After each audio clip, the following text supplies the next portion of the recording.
दक्षिण भारत के केरल और तमिलनाडु राज्य की सीमा से लगकर खड़ा विशाल वेल्लिंगिरी पर्वत कहते हैं। जब भी भगवान शिव का मन कैलाश से ऊब जाता है तो वह यहीं आकर निवास करते हैं।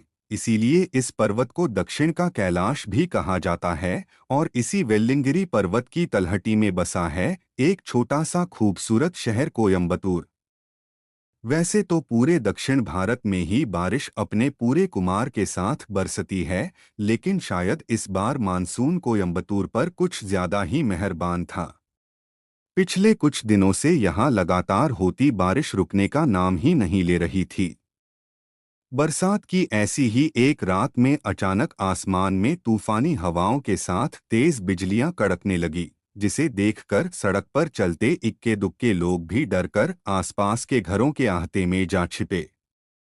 ऐसा लगने लगा मानो दिल दहला देने वाली ये बिजलियां किसी खास मकसद से कोयम्बतूर शहर पर कड़क रही हैं।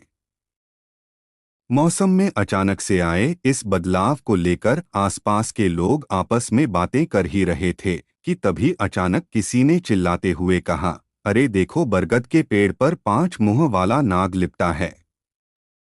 उस आदमी की बात सुनकर वहां मौजूद सभी लोग चौंक गए। तभी भीड़ में से किसी दूसरे आदमी ने हंसते हुए कहा, अरे भाइयों, लगता है आज इसने फिर से चढ़ा रखी है। हाँ हाँ हाँ हाँ, आज के ज़माने में एक मुंह वाला नाग दिखाई नहीं देता और इसे 5 मुंह वाला नाग दिखाई दे रहा है। उस दूसरे आदमी की बात सुनकर वहां खड़े सभी लोग ठहाका मारकर हंसने लगे। लेकिन तभी अचानक आसमान में एक जोरदार धमाके के साथ बिजलियां कड़की और उस बिजली की रोशनी में बरगद के पेड़ पर लिपटा हुआ 5 मुंह वाला दिव्य नाग साफ साफ दिखाई देने लगा। हालांकि उस पुराने बरगद के पेड़ की सबसे ऊंची डाली पर लिपटा हुआ वह नाग जख्मी था और उसके 5 फनों से टपकता हुआ खून उस बरगद के फलों में रिस रहा था। लेकिन फिर भी अपने 5 फन गर्व से फैलाए तकरीबन 20 से 22 फुट की लंबाई वाला स्याह काले रंग का वह 5 फनों वाला नाग देखने वालों को दूर से ही अपनी दिव्यता का अनुभव करवा रहा था। अपने सामने का नजारा देखकर वहां मौजूद लोग उस बरगद के पेड़ के नीचे इकट्ठे हो गए। उनमें से कुछ तो उस 5 मुंह वाले नाग को देखते ही घुटनों के बल बैठकर उसकी दिव्यता को प्रणाम करने लगे, तो वहीं कुछ नौजवान उस नज़ारे को अपने कैमरा में कैद करने के लिए मोबाइल फोन ढूंढने लगे।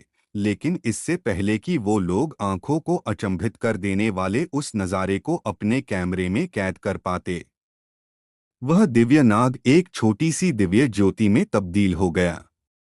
तभी एक बार फिर से आसमान में तेज बिजलियां कड़की और अचानक वह दिव्य ज्योति गोली की स्पीड से उड़ती हुई पास ही के एक छोटे से घर की तीसरी मंजिल पर बने कमरे में दीवान पर सोए शिवा की दोनों आंखों के ठीक बीचों बीच जा समाई। शिवा का शरीर पिछले 2 साल से कोमा में था और इस दौरान उसकी हालत में किसी भी तरह का कोई सुधार नहीं हुआ था। लेकिन जैसे ही वह दिव्य रोशनी शिवा के शरीर में समाई तो उसके शरीर में हल्की हल्की हलचल होने लगी और वो कोमा से बाहर आने लगा।